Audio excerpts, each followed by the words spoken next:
এইটো মানে এটা মানে বহুত দিনেৰ সমস্যা। এই নদীটো মানে বহুত হেৰি মানে আছিল। এতিয়া এতিয়া মানে ভাঙি ভাঙি মানে বাড়িঘৰ ভাঙি আছে।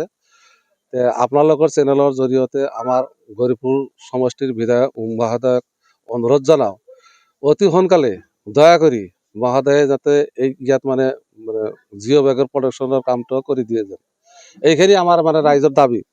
আৰু এটা কথা আছে, এই নদীটো যদি ভাঙি যায় তেনেহ'লে ইয়াতে মানে ৰেল লাইনো মানে ক্ষতি হ'ব। গতিকে এই কামটো মানে মেজৰ কাম।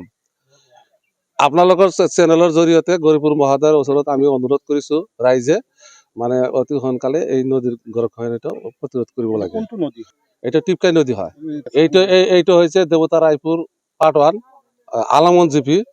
এইটো মানে বহুত দিন ধৰি ভাঙি আছে, 2-3 বছৰ ধৰি ভাঙি আছে। আগৰে আমি মানে অনুৰোধ কৰিছিলোঁ, বহুত দিন ধৰি আমি আমাৰ MLA-ক আমি অনুৰোধ কৰিছিলোঁ, তেখেতেও বহুত চেষ্টা কৰিছিল, তথাপিও মানে কামটো হোৱা নাই। এইবেলি আমাৰ নতুন বিধায়কক আমি অনুৰোধ কৰিছোঁ যাতে ডিপাৰ্টমেণ্টক কৈ কামখিনি কৰি দিয়ে।